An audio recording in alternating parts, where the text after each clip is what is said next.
कभी कभी एक केस केवल एक क्राइम नहीं होता बल्कि ये पूरे सिस्टम का चेहरा एक्सपोज कर देता है। Because she had spoken up and demanded action against her perpetrators, which included BJP's four-time Unnao MLA Kuldeep Singh Sengar.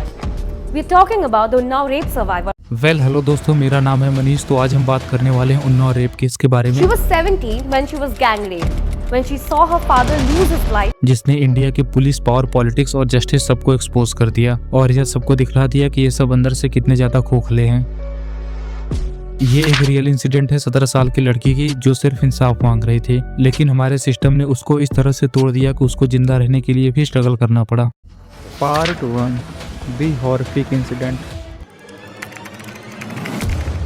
ये एक रियल इंसिडेंट हुआ था 2017 में उन्नाव डिस्ट्रिक्ट उत्तर प्रदेश में। विक्टिम एक मिडिल क्लास फैमिली से थी और वो उस टाइम पर माइनर थी, सिर्फ 17 साल की। एक्यूज था कुलदीप सिंह सेंगर जो उस टाइम पर बीजेपी का सिटिंग एमएलए था।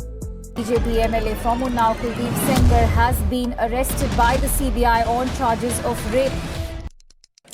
लड़की मिडिल क्लास फैमिली से थी तो उसको जॉब और हेल्प के बहाने बुलाया गया और उसका वहाँ पे रेप किया गया और उसको ये धमकी दी गई कि अगर उसने ये बात किसी को भी बताई तो उसकी पूरी फैमिली को वो जान से मार देंगे, यानी पावर का कम्प्लीटली मिसयूज। इतनी सारी धमकियों के बाद भी विक्टिम ने हार नहीं मानी और पुलिस के पास जाने का डिसीजन किया। लेकिन ये तो बस स्टार्ट था, विक्टिम का असली स्ट्रगल तो अब शुरू होने वाला था। Part 2 police in action and cover up. जब विक्टिम और उनके पेरेंट्स पुलिस स्टेशन गए तो पुलिस ने FIR लिखने से ही मना कर दिया और रीजन इसका क्या था, वही एक्यूज जो बीजेपी का सिटिंग एमएलए था। और केवल FIR लिखने से ही बस मना नहीं किया, पुलिस ने विक्टिम के फादर के खिलाफ ही उल्टा केस बना दिया। उन पर फेक चार्जेस और एलिगेशंस लगाए गए। instead of booking the accused, police took the survivor's father into custody for 2 days. यानी जो इंसाफ मांगने गया था उसी को क्रिमिनल बना दिया गया था। भगवान ना करे कभी ऐसा हो, पर अगर आप विक्टिम की जगह खुद को रखेंगे तभी आप महसूस कर पाएंगे कि उस टाइम पर विक्टिम के ऊपर कितना ज्यादा प्रेशर था, यानी कि आपके साथ गलत हुआ और आपको ही एक्यूज बनाकर अंदर कर दिया गया। Part 3 father's death and self suicide attempt. अप्रैल 2018 को विक्टिम के फादर को जेल भेजा गया और कुछ दिन बाद कस्टडी में ही उनकी डेथ हो गई। और हम सबको पता है कि ये सब इंडियन पुलिस जो अपने आप को कानून के रखवाले बोलते हैं, उनके टॉर्चर करने से विक्टिम के फादर की दर्दनाक मौत हुई और इतना सब होने के बाद भी कुछ भी सुनवाई नहीं हुई। फादर की डेथ के बाद विक्टिम अंदर से काफी ज्यादा टूट गई थी और लखनऊ में CM रेसिडेंट के बाहर सेल्फ सुसाइड का अटेम्प्ट किया और ये बोला कि मुझे सिर्फ इंसाफ चाहिए। ये मोमेंट देश को हिला देता है, ऑपोजिशन सवाल उठाने लगती है और पब्लिक आउटरीच भी एक्सप्लोड होता है और सोशल मीडिया पे भी लोग काफी ज्यादा गवर्नमेंट के खिलाफ बोलने लगे थे।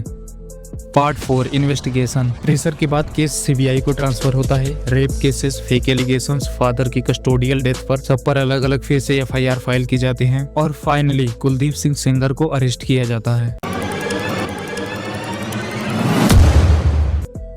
ये एक काफी ज्यादा रेयर मोमेंट था जब एक सिटिंग एमएलए को जेल भेजा गया। अब बात करते हैं उन पुलिस ऑफिसर्स की जिन्होंने FIR लिखने से मना किया था और फेक एलिगेशंस लगाए थे, जिनकी वजह से विक्टिम की फादर का डेथ हुआ था। मार्च 2020 में सबसे 2 main police officers Ashok Singh Bhadauria police station के SHO और KP सिंह जो वहाँ के सब इंस्पेक्टर थे, उनको 10 साल की सजा सुनाई गई और इनके 4 अन्य कांस्टेबल्स जो इस केस में इन्वॉल्व थे सबको परमानेंट सस्पेंड किया गया। लेकिन कहानी का सबसे डार्क मोमेंट अब आने वाला था। वो कहते हैं ना कि दिया जब बुझने वाला होता है तभी सबसे ज्यादा फड़फड़ाता है।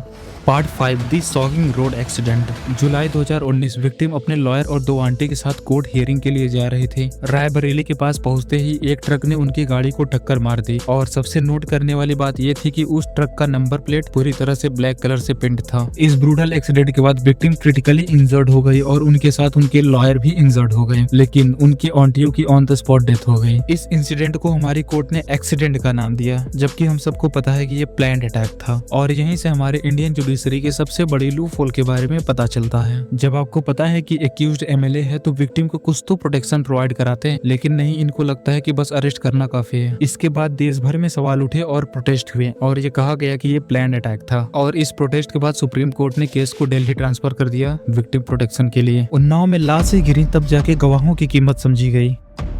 Part 6 trial and conviction.